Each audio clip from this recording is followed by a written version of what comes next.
بدلے گا زمانہ لاکھ مگر قرآن نہ بدلا جائے گا بدلے گا زمانہ لاکھ مگر قرآن نہ بدلا جائے گا ہے قول پیغمبر قول خدا ہے قول پیغمبر قول خدا فرمان نہ بدلا جائے گا ہے قول پیغمبر قول خدا فرمان نہ بدلا جائے گا۔ حضور نے فرمایا اقرأ القرآن، قرآن پڑھو۔ حضور ملے گا کیا؟ دنیا میں کیا ملتا ہے؟ فرمایا من قرأ حرفا من القرآن فلہ عشر حسنات او کما قال۔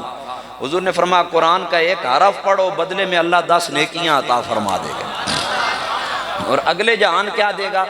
سرکار نے فرمایا اقرأ القرآن، قرآن پڑھو۔ حضور ملے گا کیا؟ فرمایا فَإِنَّهُ يَأْتِي شَفِيًّا لِأَصْحَابِهِ يَوْمَ الْقِيَامَةِ او کما قال۔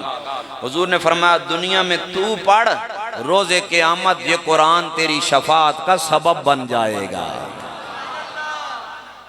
اللہ اکبر کبیرہ حضرات گرامی، یہی وجہ ہے کہ میں نے سرنامہ کلام میں کہا ہے کہ بدلے گا زمانہ لاکھ مگر قرآن نہ بدلا جائے گا ہے قول پیغمبر قول خدا فرمان نہ بدلا جائے گا۔ کتنی اعلیٰ کتاب قرآن ہے۔ اللہ نے قرآن کو کتنا مرتبہ عطا فرمایا۔ میرے حضور کو جب قرآن عطا ہوا، میرے کریم آقا نے رب العالمین کی بارگاہ میں عرض کیا اے کائنات بنانے والے، تو نے پہلے نبیوں کو بھی کتابیں عطا کی ہیں، کسی کو جناب والا تورات ملی ہے، کسی کو زبور ملی ہے، کسی کو انجیل ملی ہے، اور کسی نبی کو صحیفے ملے ہیں۔ حضور نے عرض کیا میرے مولا جو پہلے نبی کتابیں لے کر آئے، ہر کتاب کے اندر رد و بدل ہو گیا ہے، امتیوں نے اپنی مرضی سے ان کتابوں میں عبارتیں نکال دی ہیں، اپنی مرضی کی تورات زبور انجیل بن گئی ہے۔ میرے مولا کہیں میرے قرآن کے ساتھ بھی یہ سلوک نہ ہو۔ میرے رب نے فرمایا میرے محبوب وہ میرے نبی ہیں، تو صرف میرا نبی نہیں ہے بلکہ کائنات بنانے والے کا تو حبیب اور محبوب بن کے آیا ہے۔ یا اللہ جل جلال کیا معاملہ کیا جائے گا؟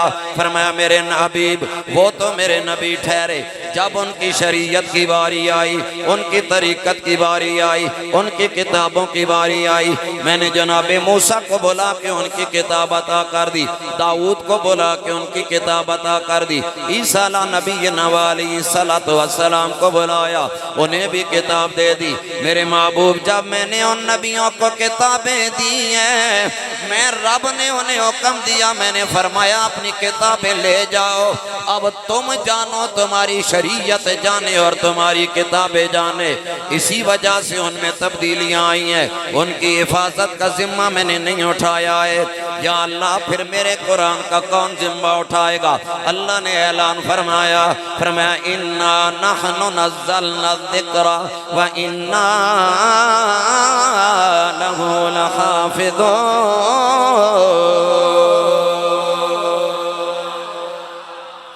اللہ جل جلال نے فرمایا اے میرے محبوب میں نے تجھے قرآن عطا کیا ہے، میرے حبیب میں تمہیں ایک اور گارنٹی بھی دے رہا ہوں۔ یا اللہ جل جلال کیا گارنٹی ہے؟ میرے رب نے فرمایا میرے حبیب قرآن بھی میں دے رہا ہوں، اور قرآن کی حفاظت بھی میں کائنات بنانے والا اللہ جل جلال کروں گا۔ پنڈی میں بیٹھے میرے مسلمانوں سنو ذرا دھیان سے، یہی وجہ ہے اس قرآن کی اتھینٹیفیکیشن، یہی عزت ہے قرآن کی کہ اللہ نے قرآن عطا کیا ہے، حفاظت بھی اللہ جل جلال کر رہا ہے۔ اسی وجہ سے اللہ نے قرآن کے پہلے صفحے میں فرمایا ذالک الکتاب لا ریب فیہ ھدی للمتقین۔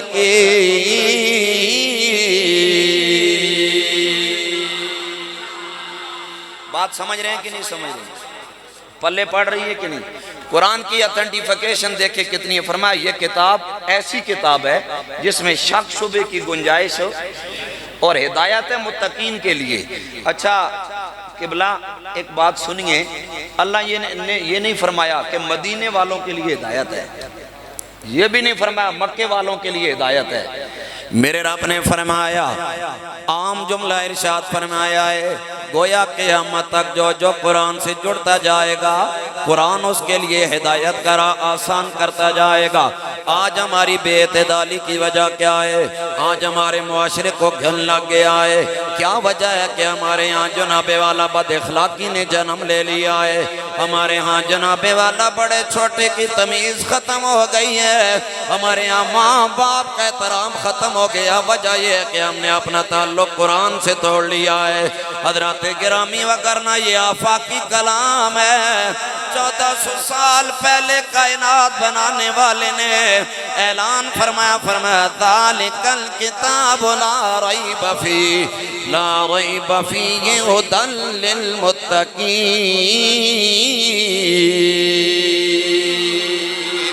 اگر میرے نوجوان نے جہاں پہ جناب والا شیکسپیئر کو پڑھا ہے، جہاں پہ الجبرا پڑھا ہے، جہاں پہ میرے نوجوان نے لاغرتھم پڑھا ہے، وہیں پہ کبھی اللہ کا قرآن تلاوت کر لے تو اسے نظر آئے گا ماں باپ کا مقام کیا ہے، معاشرے میں جینے کا ڈھنگ کیا ہے۔ حضرات گرامی اگر آپ کو کوئی ماں کے قدم چومتا حافظ قرآن نظر آئے، اس سے پوچھا جائے حافظ قرآن تو اپنے ماں باپ کے قدم کیوں چوم رہا ہے، وہ کہے گا پہلے مجھے بھی نہیں پتا تھا لیکن